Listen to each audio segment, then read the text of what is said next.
Hoàng Anh xin trân trọng kính chào và cảm ơn quý vị đến với kênh Culture Channel, kênh mang đến những tin tức nóng và nổi bật trong ngày trên khắp Canada và thế giới. Kính chúc quý vị một buổi tối an lành. Sau đây mời quý vị theo dõi những tin tức đáng chú ý trên thế giới trong bản tin tối thứ Năm ngày 25 tháng 7. Thưa quý vị, Tổng thống Hoa Kỳ Joe Biden phát biểu trước toàn nước Mỹ, chia sẻ về quyết định rút lui. Vào tối ngày 24 tháng 7 giờ Mỹ, ông Biden đã chính thức thông báo việc rời khỏi cuộc đua tổng thống năm 2024 trong bài phát biểu từ phòng bầu dục, kết thúc hơn 50 năm sự nghiệp chính trị. Tôi tôn kính văn phòng này, ông Biden nói, nhưng tôi yêu đất nước của mình hơn, Tổng thống Mỹ phát biểu. Ông Biden, 81 tuổi, đã nhiều tuần chịu áp lực từ các thành viên đảng Dân Chủ sau buổi tranh luận được cho là không thành công vào ngày 27 tháng 6 trước ông Trump. Tôi đã quyết định rằng cách tốt nhất để tiến về phía trước là chuyển giao ngọn đuốc cho một thế hệ mới. Đó là cách tốt nhất để đoàn kết đất nước chúng ta. Hãng tin Reuters dẫn lời ông Biden phát biểu. Ông Biden đã đưa ra quyết định ngừng tranh cử sau nhiều ngày suy nghĩ và đấu tranh nội tâm. Bên ngoài, những cuộc thăm dò dự đoán ông có thể thua ứng cử viên đảng Cộng hòa ông Donald Trump vào tháng 11 và làm giảm cơ hội của các ứng viên đảng Dân Chủ khác. Điều tuyệt vời nhất về nước Mỹ là ở đây các vua chúa và độc tài không cai trị. Người dân mới là người quyết định, lịch sử nằm trong tay các bạn, quyền lực nằm trong tay các bạn, hình hài của nước Mỹ nằm trong tay các bạn, ông Biden nói. Đây là lần đầu tiên ông Biden phát biểu công khai kể từ khi thông báo trên mạng xã hội X vào ngày 21 tháng 7 rằng ông đã quyết định không tái tranh cử vào ngày 5 tháng 11. Ông Biden là tổng thống đương nhiệm đầu tiên không tái tranh cử kể từ năm 1968 khi ông Lyndon Johnson bị chỉ trích về cách xử lý chiến tranh Việt Nam bất ngờ rút khỏi cuộc đua vào ngày 31 tháng 3. Ông Biden cũng gia nhập hàng ngũ các tổng thống James K. Polk, James Buchanan, Rutherford B. Hayes, Calvin Coolidge và Harry Truman, những người mà đã quyết định không tranh cử nhiệm kỳ thứ hai. Kể từ khi thông báo rút lui, các thành viên đảng Dân Chủ đã tập hợp lại xung quanh ông, ca ngợi tính cách và thành tích của ông trong vai trò tổng thống. Ông Biden cho biết ông sẽ tập trung vào công việc tổng thống trong 6 tháng còn lại của nhiệm kỳ. Ông sẽ gặp Thủ tướng Israel Benjamin Netanyahu ngày 25 tháng 7 để đàm phán về lệnh ngừng bắn ở dải Gaza. Đây là lần thứ tư mà ông Biden sử dụng phòng bầu dục để phát biểu kể từ khi nhậm chức năm 2021. Bài phát biểu gần nhất của ông từ phòng bầu dục là vào ngày 15 tháng 7 khi ông kêu gọi người Mỹ giảm nhiệt căng thẳng chính trị sau vụ ám sát hụt ông Trump. Sự nghiệp chính trị của ông Biden bắt đầu khi ông được bầu vào Thượng viện năm 1972 ở tuổi 29, trở thành thượng nghị sĩ trẻ thứ 6 trong lịch sử nước Mỹ. Ông sẽ kết thúc nhiệm kỳ tại Tòa Bà Đốc vào ngày 20 tháng 1 năm 2025, trở thành tổng thống Mỹ lớn tuổi nhất khi đã bước sang tuổi 82. Bảo vệ nền dân chủ quan trọng hơn bất kỳ danh hiệu nào, ông Biden nói, tôi tìm thấy sức mạnh và niềm vui trong làm việc vì người dân Mỹ. Nhưng nhiệm vụ thiêng liêng của việc hoàn thiện chính phủ liên bang không chỉ của riêng tôi, đó là của các bạn, gia đình của bạn, tương lai của bạn, đó là của chúng ta, những người dân, ông Biden nói.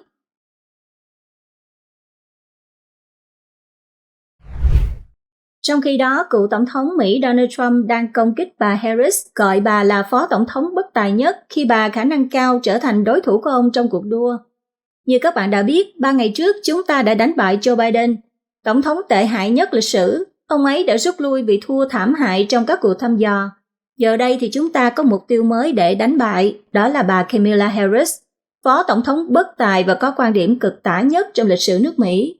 Cựu Tổng thống Donald Trump nói về cuộc vận động tranh cử ở Charlotte, Bắc Carolina ngày 24 tháng 7. Đây là cuộc vận động tranh cử đầu tiên của ông Trump kể từ khi Tổng thống Joe Biden thông báo ngừng tranh cử và ủng hộ bà Harris trở thành ứng viên của đảng Dân Chủ chạy đua vào Tòa Bà Đốc. Phát biểu trước đám đông ủng hộ, ông Trump cáo buộc bà Harris thúc đẩy động lực siêu tự do đứng sau mọi thảm họa của Tổng thống Joe Biden. Ông cũng cho rằng Phó Tổng thống, người được giao nhiệm vụ giải quyết nguyên nhân gốc rễ của làn sóng di cư từ Trung Mỹ, đã khiến các cộng đồng Mỹ bị tàn phá vì tội phạm nhập cư. Cựu Tổng thống Trump còn nhắc tới vấn đề quyền phá thai sau khi bà Harris cam kết đưa quyền này vào trọng tâm chiến dịch tranh cử và đấu tranh cho quyền tự quyết định của phụ nữ với thân thể của mình. Bà ấy muốn cho phá thai vào tháng thứ 8 và thứ 9 của thai kỳ. Bà ấy thấy ổn với điều đó, ổn với việc giết một đứa trẻ, ông Trump nói. Cựu Tổng thống Mỹ cáo buộc bà Harris đã nói dối người dân Mỹ để che giấu tình trạng sức khỏe tinh thần của ông Biden, cho rằng bà không đáng tin và không đủ năng lực để lãnh đạo.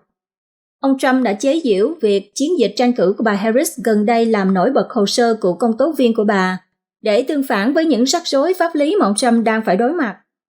Không chỉ chê bai các vấn đề chính sách, ông Trump còn không ngừng công kích cá nhân bà Harris, liên tục dùng những từ ngữ như là điên rồ, xấu xa, mất trí để nhắm vào Phó Tổng thống Mỹ trong suốt cuộc meeting. Ông Trump tiếp tục công kích bà Kamala Harris, nói rằng bà là đồ điên cực tả và là động lực cực tả đằng sau mọi thảm họa của ông Biden. Không chỉ vậy, ông Trump còn chỉ trích bà Harris dối trá, phát âm sai tên của bà hay thậm chí tuyên bố là bà Harris đã phá hủy nước Mỹ nếu trở thành tổng thống. Đây là những chỉ trích đầu tiên ông Trump nhắm vào bà Harris tại một cuộc vận động tranh cử kể từ khi bà vào vai ứng cử viên tổng thống của đảng Dân Chủ sau khi ông Biden rút lui. Sự kiện này báo hiệu một chiến dịch tranh cử không nhân nhượng giữa ông Trump và bà Harris từ giờ cho đến cuộc bầu cử chính thức vào tháng 11 năm nay. Họ nói rằng sau khi bị ám sát hụt, tôi đã thay đổi và trở nên tử tế, ông Trump giải thích về giọng điệu của mình. Nhưng khi đối mặt với những kẻ nguy hiểm như vậy thì bạn không thể quá tử tế, nên nếu các bạn không phiền thì tôi sẽ không nói những lời tốt đẹp nữa, được chứ? Ông Trump nói. Phát ngôn viên của bà Harris là Omar Musa đáp trả rằng bài phát biểu của ông Trump cho thấy thông điệp đoàn kết mà cựu tổng thống đưa ra sau vụ ám sát hụt ở Pennsylvania đã không còn nữa. Tinh thần đoàn kết đã hết với ông Donald Trump, ông ấy quay trở lại với diễn văn rối rắm, kỳ quặc và lan man, thậm chí còn ca ngợi là Hannibal Lecter quá cố vĩ đại, người phát ngôn viên của bà Harris nói. Trong bài phát biểu ở Charlotte, ông Trump giải thích rằng ông thường xuyên đề cập đến Hannibal Lecter là nhân vật bác sĩ ăn thịt người trong phim Sự im lặng của bầy cừu, vì đây là câu chuyện có thật. Ông Trump giải thích.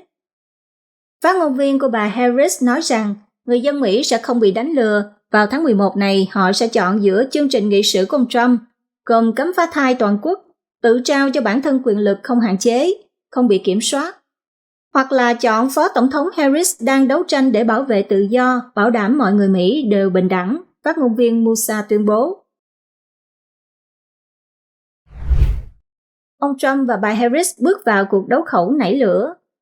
Ở phía ngược lại, trong sự kiện tranh cử chính thức đầu tiên dưới tư cách ứng cử viên tổng thống tại bang Wisconsin ngày 23 tháng 7, bà Harris đã không ngần ngại nhắm thẳng vào các điểm yếu của đối thủ ông Donald Trump, bao gồm việc ông vừa bị tòa án New York tuyên phạm tội hình sự. Bà Harris đã đặt câu hỏi trong buổi vận động tranh cử ngày 23 tháng 7 nói rằng ông Donald Trump muốn kéo lùi đất nước của chúng ta muốn sống trong một đất nước tự do, giàu lòng trắc ẩn và thượng tôn pháp luật, hay là đất nước tràn ngập hỗn loạn, sợ hãi và thù ghét? Bà Harris hỏi. Chiến dịch tranh cử của bà Harris ngày càng nhận được sự hưởng ứng khi đài NBC ngày 25 tháng 7 đưa tin cựu tổng thống Barack Obama có kế hoạch tán thành bà Harris trở thành ứng viên tổng thống của đảng Dân Chủ. Theo đài NBC, các trợ lý của ông Obama và bà Harris đã cùng nhau trao đổi về kế hoạch để hai người cùng xuất hiện trong chiến dịch tranh cử. Tuy nhiên hai bên vẫn chưa ấn định thời gian cụ thể. Sau khi dành phần lớn thời gian trong chiến dịch tranh cử để chỉ trích tuổi tác của ông Biden, hãng tin Reuters đánh giá ông Trump, ứng cử viên 78 tuổi của đảng Cộng Hòa, giờ đây phải cạnh tranh với bà Harris chỉ mới 59 tuổi, cũng là người phụ nữ da màu gốc Á, có khả năng trở thành nữ tổng thống đầu tiên trong lịch sử nước Mỹ. Báo Politico nhận định ngay cả những người ủng hộ ông Trump dường như cũng cảm thấy cựu tổng thống phe đảng Cộng Hòa phải đối mặt với một đối thủ nặng ký hơn trong những tháng cuối cùng của chiến dịch tranh cử. Bỏ qua chính sách và các yếu tố khác, bà ấy luôn giàu năng lượng. Thành thật mà nói, tôi cho rằng bà ấy là thách thức lớn hơn dành cho ông Trump. Theo Jessica Castillo, một công dân Mỹ trung dung, người đã bỏ phiếu cho ông Trump trong cuộc bầu cử năm 2016 và năm 2020, chia sẻ với Politico.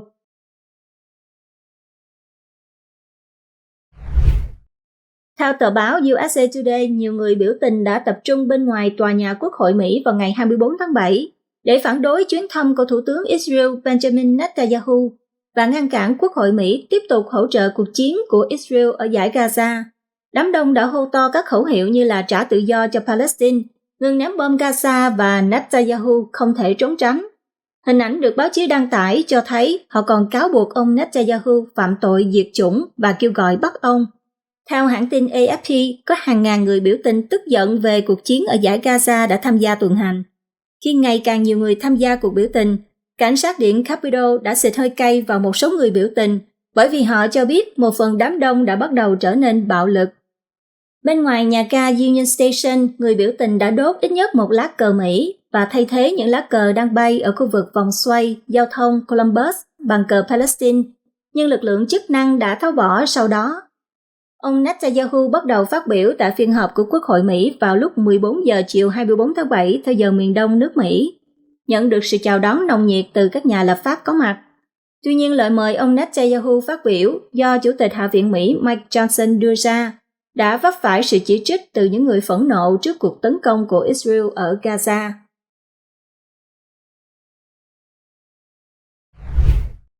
Thưa quý vị, Việt Nam tổ chức quốc tang Tổng Bí thư Nguyễn Phú Trọng. Việt Nam vào hôm thứ Năm đã bắt đầu lễ tang cấp nhà nước kéo dài 2 ngày để vĩnh biệt ông Nguyễn Phú Trọng, 80 tuổi, lãnh đạo Đảng Cộng sản cầm quyền đã qua đời một tuần trước đó. Hàng loạt lãnh đạo cấp cao của Việt Nam và các nước đã tới nhà tang lễ quốc gia ở Hà Nội để dự lễ viếng Tổng Bí thư Nguyễn Phú Trọng.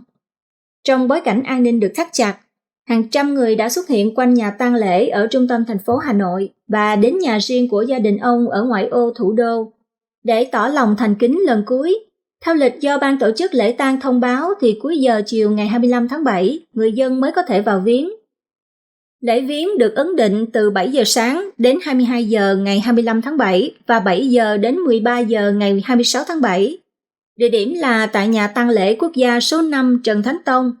Hai địa điểm viếng chính thức khác là Hội trường Thống nhất, tức là Dinh Độc Lập ở thành phố Sài Gòn, và ở quê nhà ông Trọng tại huyện Đông Anh, Hà Nội. Càng về đêm thì dòng người hướng về nơi tổ chức lễ tang, lễ viếng Tổng Bí thư Nguyễn Phú Trọng càng đông. Tại thành phố Sài Gòn, ban tổ chức quyết định giờ viếng đến 23 giờ thay vì 22 giờ như thông báo trước đó. Toàn bộ các thành viên Bộ Chính trị Đảng Cộng sản Việt Nam có tên trong ban lễ tang. Chủ tịch nước Tô Lâm làm trưởng ban lễ tang. Khoảng hơn 7 giờ, lễ viếng bắt đầu. Vào viếng đầu tiên là đoàn Ban chấp hành Trung ương Đảng, dẫn đầu là ông Tô Lâm. Sau đó tiếp tới đoàn lãnh đạo khác như là đoàn Chủ tịch nước, đoàn Thủ tướng Chính phủ, đoàn Chủ tịch Quốc hội, v.v. Tới gần 8 giờ thì các đoàn ngoại giao bắt đầu viếng. Các quan chức nhà nước và các quan chức nước ngoài, bao gồm người đứng đầu chính sách đối ngoại của Liên minh châu Âu, ông Josep Borrell, Chủ tịch Quốc hội Cuba, Esteban Lazo Hernandez, Thủ tướng Nam Hàn Han Duck-soo, cựu Thủ tướng Campuchia Hun Sen, Chủ tịch Thượng viện Úc Su Lys đã đến dự tang lễ. Các quan chức nước ngoài khác bao gồm Ngoại trưởng Hoa Kỳ Antony Blinken, Cố vấn chính trị hàng đầu của Trung Quốc Vương Hữu Ninh và Cố vấn an ninh Ấn Độ Ajit Doval cũng dự kiến là sẽ có mặt tại Hà Nội, trong hoặc là sau tang lễ để tiễn biệt ông Trọng. Một ngày trước đó, hôm 24 tháng 7, Tổng thư ký Liên Hợp Quốc Guterres và đại sứ các nước đã tới viếng Tổng Bí thư Nguyễn Phú Trọng tại phái đoàn thường trực Việt Nam ở New York. Theo báo VN Express đưa tin, trước đó hôm 20 tháng 7, Chủ tịch Trung Quốc Tập Cận Bình đã tới viếng Tổng Bí thư Nguyễn Phú Trọng tại Đại sứ quán Việt Nam ở Bắc Kinh, dù lúc bấy giờ chưa tổ chức lễ tang. Hôm 23 tháng 7, Đức Giáo hoàng Francis cũng gửi lời chia buồn về sự ra đi của Tổng Bí thư Nguyễn Phú Trọng. Hình ảnh cho thấy nhiều cựu lãnh đạo cũng đã có mặt từ sớm để viếng ông Nguyễn Phú Trọng. Lễ viếng ông Trọng cũng là lần đầu tiên cựu Chủ tịch nước Võ Văn Thưởng xuất hiện lại trước công chúng kể từ khi ông mất chức vào ngày 21 tháng 3. Trong 2 ngày quốc tang, sẽ không diễn ra các hoạt động giải trí, các văn phòng cũng như các địa điểm công cộng khác sẽ được treo cờ rủ. Cuba và Lào, những người bạn cộng sản của Việt Nam, cũng đã tổ chức quốc tang cho nhà lãnh đạo Việt Nam. Lễ an táng ông Nguyễn Phú Trọng sẽ diễn ra vào 15 giờ ngày 26 tháng 7 tại Nghĩa trang Mai Dịch, thành phố Hà Nội. Nghĩa trang Mai Dịch nằm ở Cầu Giấy, Hà Nội, là nơi chôn cất nhiều lãnh đạo cấp cao của Việt Nam. Trong thời gian gần đây, vì nhiều nguyên nhân khác nhau, không ít lãnh đạo đã không chọn an táng tại nghĩa trang này, theo BBC News. Theo hãng thông tấn Reuters, trong thời gian ông Trọng làm người đứng đầu đảng, Việt Nam đã ghi nhận mức tăng trưởng kinh tế trung bình hàng năm là 5,79%, là một trong những mức nhanh nhất ở châu Á. Năm 2017, ông đã thực hiện điều mà nhiều người coi là chiến dịch trấn áp tham nhũng kiểu Trung Quốc, được gọi là đốt lò. Trong đó hàng trăm quan chức cấp cao bị điều tra về tội hối lộ và nhiều người bị buộc phải nghỉ việc, bao gồm các bộ trưởng nội các, một chủ tịch quốc hội và 2 chủ tịch nước. Ông Trọng cũng được cho là dẫn dắt Việt Nam tăng cường quan hệ với các cường quốc toàn cầu, bao gồm cả Hoa Kỳ và Trung Quốc, như một phần của cái gọi là ngoại giao cây tre, khi nước này cố gắng điều hướng các tranh chấp toàn cầu đang gia tăng và duy trì tăng trưởng kinh tế.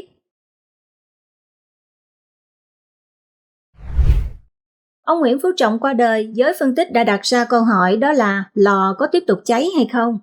Ông Nguyễn Phú Trọng qua đời để lại một di sản dang dở là chiến dịch chống tham nhũng sâu rộng hay còn gọi là đốt lò, theo BBC News. Trong khi thành bại của chiến dịch này vẫn còn đang được mổ xẻ, câu hỏi đặt ra là thế hệ lãnh đạo tiếp theo của Đảng Cộng sản Việt Nam và người đang được đánh giá là ứng cử viên số 1 hiện nay là ông Tô Lâm có tiếp tục được gọi là nổi lửa hay không? Giáo sư Abuja từ trường National War College thuộc Đại học National Defense của Mỹ cho rằng nếu là tổng bí thư thì ông Tô Lâm sẽ là một lãnh đạo mang tính thực dụng hơn là ông Trọng. Vì với xuất thân trong ngành công an, ông không phải là một nhà tư tưởng cộng sản và sẽ nhấn mạnh đến sự phát triển kinh tế của Việt Nam để duy trì gọi là tính chính danh của Đảng Cộng sản trong người dân.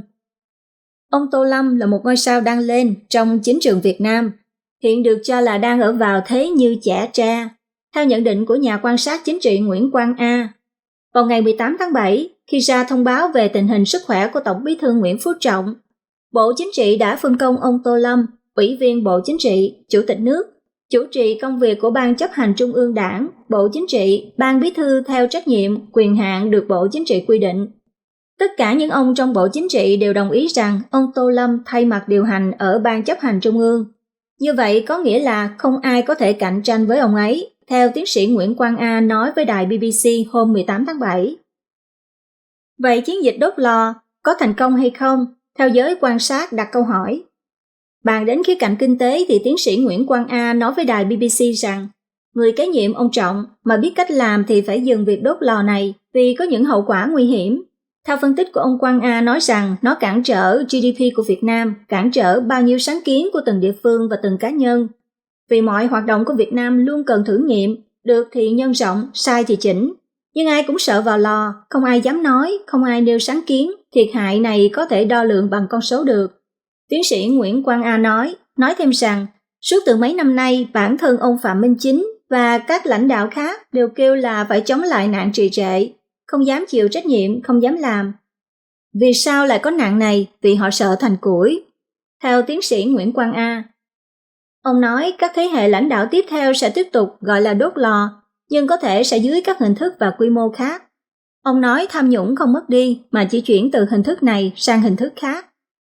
Hiệu ứng của chiến dịch đốt lò là khoảng 60.000 người từ chức chỉ trong giai đoạn 2021 đến 2023, trong khi số cán bộ của khu vực công chỉ có khoảng 2,5 triệu người. Theo đài BBC, chỉ riêng trong 2 năm 2023 và 2024, hàng loạt lãnh đạo hàng đầu của Việt Nam đã mất chức.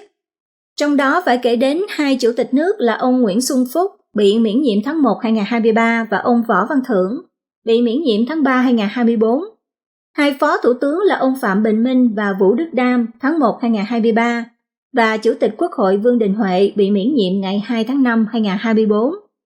Tiếp đó vào giữa tháng 5, Thường trực Ban Bí thư Trương Thị Mai cũng mất chức. Đây được coi là các cơn địa chấn trong chính trường Việt Nam. Nền kinh tế cũng chịu tác dụng phụ của các chiến dịch này. Hồi tháng 5 2024, Reuters ghi nhận các nhà đầu tư đã giảm lượng cổ phiếu nắm giữ trên thị trường chứng khoán Việt Nam tương đương gần 2 tỷ đô la Mỹ kể từ năm 2023. Trong đó lượng bán ra nhiều nhất được ghi nhận trong những tuần biến động chính trị vào đầu năm 2024. Ngày 16 tháng 5, hãng thông tấn Reuters đã trích dẫn một bức thư của Liên Hiệp Quốc, Ngân hàng Thế giới và các nhà tài trợ phương Tây gửi đến chính phủ Việt Nam, trong đó nêu rõ rằng Việt Nam đã bỏ lỡ ít nhất là 2,5 tỷ đô la Mỹ viện trợ nước ngoài trong 3 năm qua và có thể mất thêm 1 tỷ đô la Mỹ nữa do những trì trệ của bộ máy hành chính. Việt Nam có sẽ điều chỉnh lại việc đốt lò. Giáo sư Alexander Vuvin tại Trung tâm Nghiên cứu An ninh châu Á-Thái Bình Dương Daniel K. Inouye của Mỹ hôm 19 tháng 7 nói với đài BBC rằng là một người theo chủ nghĩa thực dụng, ông Tô Lâm sẽ tiếp tục đốt lò nếu việc này trao cho ông một công cụ chính trị uy quyền hơn. Giáo sư Vovin nói phát triển kinh tế là một trong những ưu tiên của ông Tô Lâm, nhưng nó chỉ đóng vai trò phụ trợ trong nhu cầu củng cố quyền lực của mình. Giới đầu tư có thể đặt cược vào giới lãnh đạo coi lĩnh vực doanh nghiệp là ưu tiên, nhưng họ nên biết ai mới nắm thực quyền trong quốc gia này, ông nói thêm. Tác giả Lê Hồng Hiệp và Nguyễn Khắc Giang viết trên Forum hôm 19 tháng 7 2024 rằng di sản chống tham nhũng của ông Trọng sẽ phụ thuộc rất nhiều vào cách tiếp cận của người kế nhiệm. Bất kể ai kế nhiệm ông Trọng, những thay đổi lớn trong chính sách kinh tế và đối ngoại của Việt Nam sẽ ít có khả năng xảy ra. Việc duy trì sự cai trị của đảng sẽ là ưu tiên chính của nhà lãnh đạo mới, giống như đối với ông Trọng, theo hai tác giả Lê Hồng Hiệp và Nguyễn Khắc Giang. Không nói tới việc nhà lãnh đạo tiếp theo có tiếp tục đốt lò hay không, nhưng hai chuyên gia này cho rằng thế hệ lãnh đạo kế tiếp sẽ có nhiều điều để học hỏi từ những chiến lược thành công của ông Trọng, những chiến lược đã góp phần đáng kể vào sự trỗi dậy của Việt Nam và tính chính danh của Đảng Cộng sản Việt Nam. Trả lời AFI tiếng Việt ngày 19 tháng 7, ông Benoit de Trèclos, là giám đốc nghiên cứu thuộc Viện Nghiên cứu Chiến lược của trường quân sự Pháp IRSEM, nói rằng sẽ không có đoạn tuyệt mà là tiếp nối chính sách của người tiền nhiệm. Điều này có nghĩa là chiến dịch đốt lò sẽ tiếp diễn nhưng được điều phối để tránh ảnh hưởng đến sức hấp dẫn của Việt Nam đối với các nhà đầu tư nước ngoài.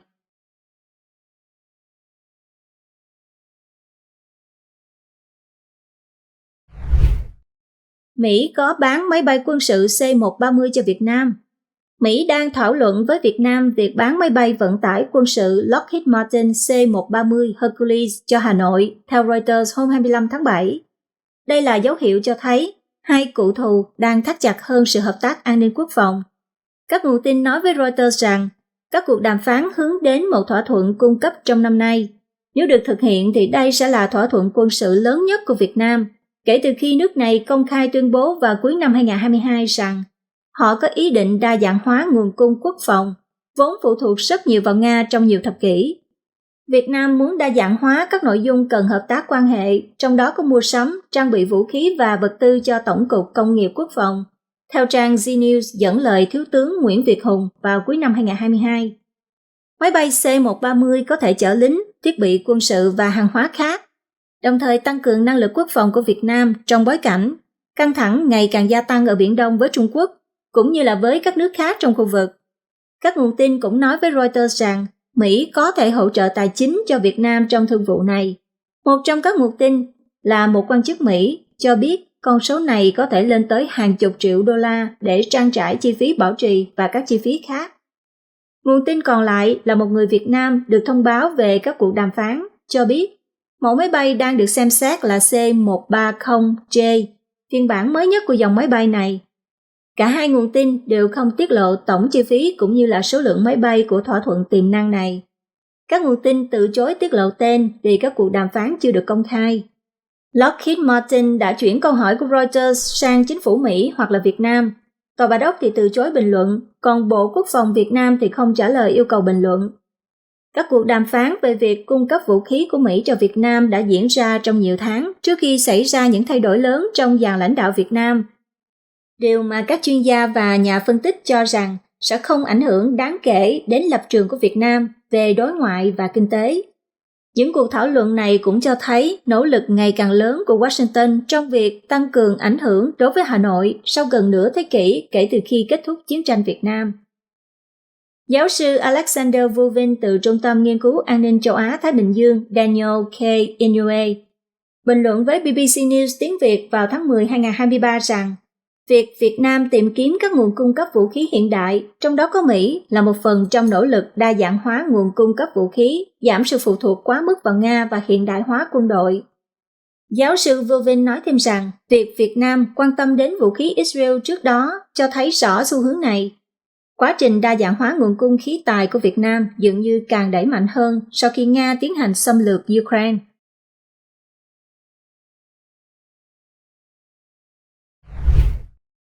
Tràn dầu ở ngoài khơi Philippines sau vấn đề chìm tàu chở 1,4 triệu lít dầu. Các quan chức cho biết một vụ tràn dầu lớn đang xảy ra ngoài khơi bờ biển Philippines sau khi một tàu chở 1,5 triệu lít nhiên liệu công nghiệp bị lật vào sáng sớm ngày 25 tháng 7. Bộ trưởng Giao thông Vận tải Philippines James Bautista cho biết một thành viên thủy thủ đoàn trên tàu MT Terra Nova đã mất tích. Tổng cộng có 17 thủy thủ trên tàu vào thời điểm tàu chở dầu bị chìm ngoài khơi thị trấn ven biển Lime của Philippines ở tỉnh Bataan. 16 người trong số họ đã được cứu. Con tàu đang hướng đến tỉnh Iloilo ở miền Trung thì gặp nạn và đã bị tràn dầu. Hiện tại thì họ không thể điều động nguồn lực vì gió mạnh và sóng lớn, theo ông Bautista cho biết. Người phát ngôn của cảnh sát biển Philippines cho biết tàu chở dầu gặp biển động trước khi bị lật trích dẫn lời kể của các thành viên thủy thủ đoàn được cứu. Một tàu tuần duyên dài 97 mét đã được triển khai để tìm kiếm thủy thủ đoàn mất tích và khắc phục vấn đề tràn dầu. Đồng thời, các tàu nhỏ đang chờ thời tiết tốt hơn trước khi tham gia hoạt động tìm kiếm. Một vệt dầu loang đã được xác nhận và đã bao phủ khu vực khoảng 2 hải lý. Có nguy cơ lớn là vấn đề tràn dầu có thể lan tới thủ đô vì con tàu chìm khá gần Manila. Phố Wall đã trải qua một ngày tồi tệ nhất từ năm 2022 do cổ phiếu Tesla và Google giảm mạnh. Ngày 24 tháng 7, cổ phiếu của Mỹ đã trải qua ngày tồi tệ nhất kể từ năm 2022, trong lúc giới đầu tư thất vọng về kết quả lợi nhuận đến từ các đại gia công nghệ như là Tesla và Google.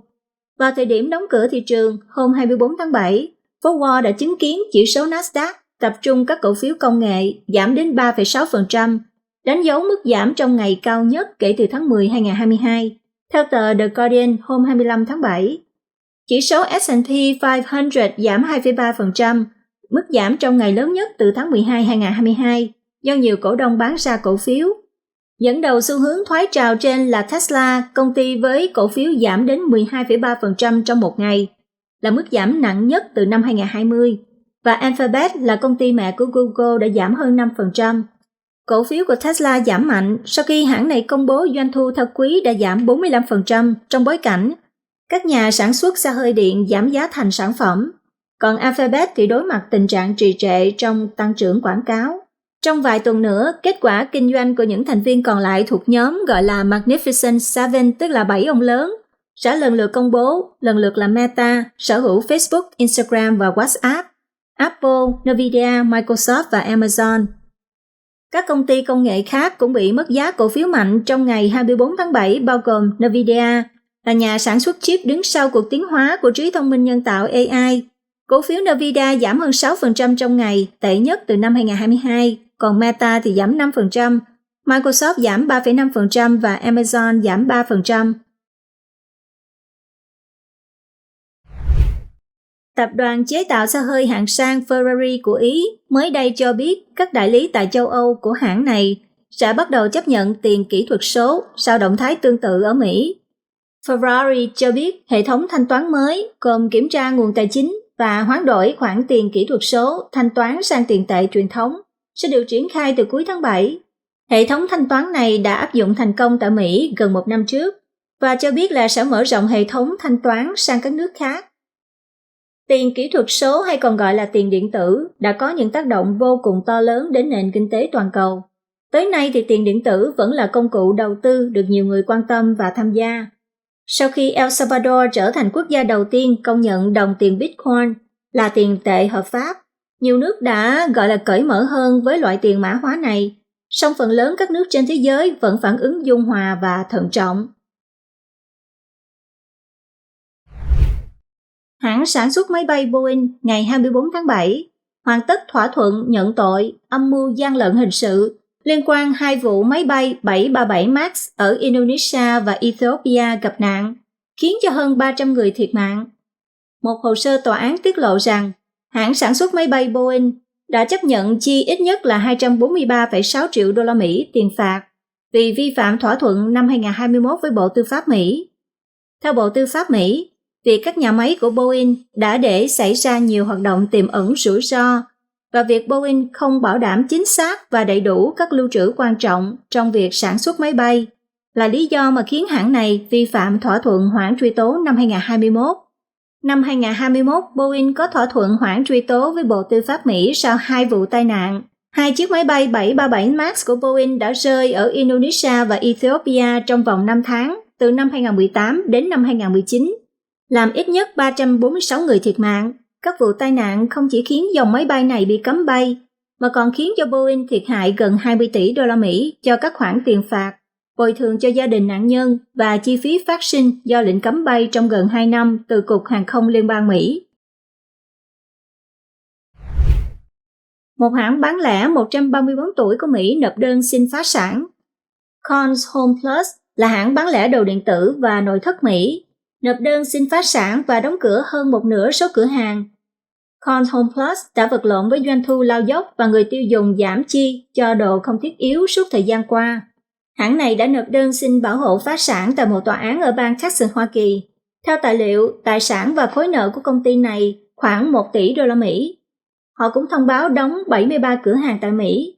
Florida là bang chịu ảnh hưởng nhiều nhất với 18 cửa hàng bị đóng. Conn's Home Plus hiện có gần 170 cơ sở tại 15 bang của Mỹ. Hãng này cho biết họ đang đàm phán với các đối tác tiềm năng để bán toàn bộ hoặc một phần công ty, đồng thời duy trì việc làm cho người lao động.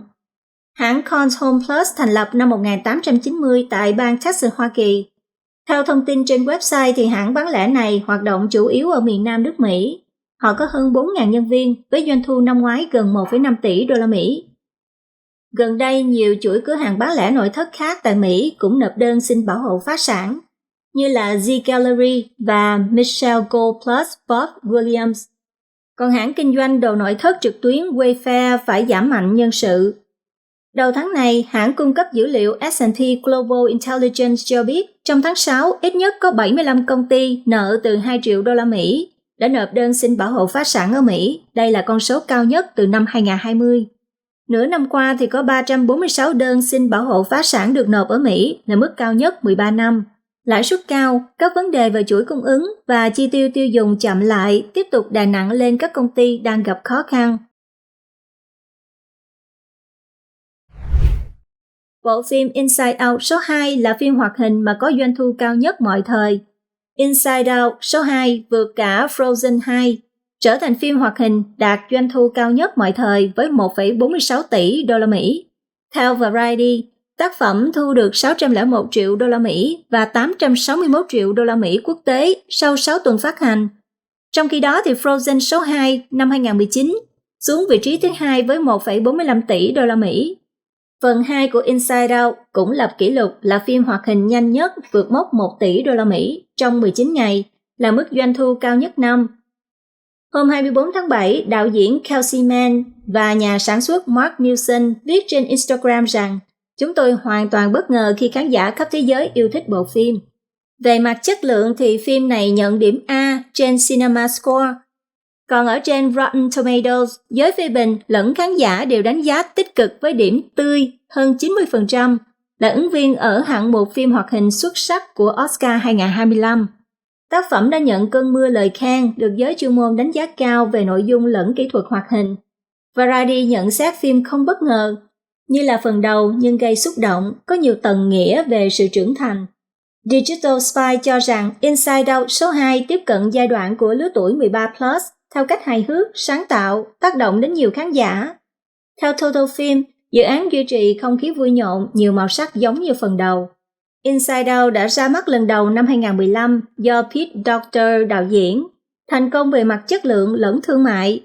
Tác phẩm đã đoạt tượng vàng Oscar 2016, hạng mục phim hoạt hình xuất sắc, có doanh thu 858,8 triệu đô la Mỹ toàn cầu.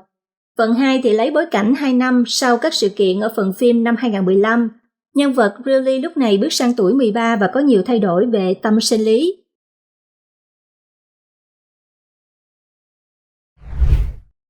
Được chủ nhà tặng cho ngôi nhà trị giá 400.000 đô la Mỹ sau 20 năm ở thuê. Năm 1998, bà Senner thuê ngôi nhà 2 phòng ngủ ở St. Albans, phía tây bắc của Melbourne, với giá là 200 đô la Úc mỗi một tuần. Trong hơn 20 năm thì ông chủ nhà là ông John Perret không hề tăng giá. Người đàn ông này là một triệu phú nhờ đầu tư thông minh sau khi chuyển nhượng tiệm thuốc của mình. Bà Senner sống một mình, làm việc ở chợ rau quả địa phương. Hàng ngày cứ 3 giờ sáng thì bà đã phải thức dậy đi làm. Cuộc sống vất vả của bà đã có bước ngoặt bất ngờ vào một ngày đầu năm 2020. Sau cuộc điện thoại của ông chủ nhà, ông Perret nói có luật sư của mình đang ở đây và xin họ tên đầy đủ của bà Senner. Tôi sẽ để lại ngôi nhà cho bà, ông nói. Bà Senner bất ngờ và còn tưởng mình nghe nhầm. Thật bất ngờ vì sau hơn 2 thập kỷ sống thuê nhà, tôi sẽ sở hữu hoàn toàn nó, bà nói. Triệu phú John Perret là một người giản dị, ông chưa bao giờ kết hôn và không có họ hàng gần, luôn dành phần lớn thời gian và tài sản của mình để giúp đỡ xóm giềng. Rất nhiều người được hưởng lợi từ lòng tốt của ông. Một trong những hành động hào phóng nhất của ông Perret là di chúc hơn 19,6 triệu đô la Úc cho Bệnh viện Hoàng gia Melbourne, nơi ông làm việc thời trẻ và từng được ghép tạng cứu sống 30 năm trước. Ông cũng để lại một bất động sản cho một người thuê khác ở St. Albans. trong khi một ngôi nhà khác tương tự như nhà của bà Sainer bán được 400.000 đô la Úc cũng để ủng hộ cho bệnh viện. Bà Sainer cho biết mối quan hệ với ông Perret không chỉ đơn thuần là giao dịch, mà được xây dựng dựa trên sự tôn trọng và giúp đỡ. Khi ông đã tuổi già và khó khăn tự nấu ăn, bà thường hỗ trợ ông mua thực phẩm. Mỗi lần đi đóng tiền nhà, bà thường ngồi lại nói chuyện với ông. Bà Sainer đã trải qua cuộc phẫu thuật ung thư ruột vào năm ngoái và được bác sĩ thông báo là sức khỏe ổn định. Người phụ nữ 76 tuổi này cho biết rất an tâm sau khi khỏi bệnh và biết có được một ngôi nhà để trở về. Đây là một câu chuyện lòng tốt thật tuyệt vời, phải không quý vị? Trong phần thông tin về sức khỏe, ăn cà tím giảm nguy cơ mắc bệnh Parkinson. Nghiên cứu cho thấy cà tím chứa chất xơ, protein, phosphor, canxi, vitamin C và vitamin E. Sau đây là những lợi ích bất ngờ mà bạn nhận được khi ăn cà tím. Thứ nhất là phòng chống mất trí nhớ. Cà tím rất giàu alkaloid, anthocyanin. Chất anthocyanin có khả năng chống lại quá trình lipid peroxidation, giúp bảo vệ màng não. Các chất trong cà tím có thể giúp kích thích não tăng mức độ dopamine. Ngoài ra, các nhà khoa học Mỹ phát hiện ra rằng ăn cà tím 2 lần một tuần có thể giúp giảm khoảng 30% nguy cơ mắc bệnh Parkinson. Thứ hai là nó hỗ trợ phòng chống ung thư dạ dày. Ung thư dạ dày là một trong những bệnh ung thư phổ biến nhất. Cà tím là thực phẩm tốt cho đường tiêu hóa. Các nghiên cứu cho thấy cà tím giúp chống ung thư dạ dày rất cao bởi vì chứa hàm lượng chất xơ và chất chống oxy hóa dồi dào. Cà tím có thể ức chế sự phát triển của các tế bào khối u trong đường tiêu hóa của cơ thể con người, từ đó ức chế rất tốt ung thư dạ dày. Thứ ba là giúp giảm cân. Trong cà tím chứa chất xơ hòa tan tốt cho hệ tiêu hóa. Ngoài ra thì loại quả này chứa nhiều nước, ít calo, vì vậy được liệt kê trong danh sách những loại thực phẩm nên ăn nếu muốn kiểm soát cân nặng. Thứ tư là chống lão hóa. Cơ thể con người sẽ dần già đi theo tuổi tác. Trong cà tím chứa vitamin E, tác dụng ngăn ngừa lão hóa. Ăn cà tím thường xuyên có thể ngăn ngừa mức cholesterol trong máu tăng quá cao. Nó giúp chống lão hóa rất tốt nên người trung niên và người già nên ăn thường xuyên. Thứ năm là giảm cholesterol và ngăn ngừa cao huyết áp. Cà tím giúp ngăn ngừa cao huyết áp, bệnh động mạch vành, xơ cứng động mạch. Nếu bạn ăn cà tím thường xuyên, có thể làm giảm lượng cholesterol trong cơ thể và giúp bảo vệ khỏi các bệnh về tim mạch. Thứ sáu là nhuận trường. Cà tím chứa một lượng lớn chất xơ. Sau khi chất xơ đi vào đường tiêu hóa, kích thích nhu động, từ đó có tác dụng nhuận trường và giúp giảm táo bón.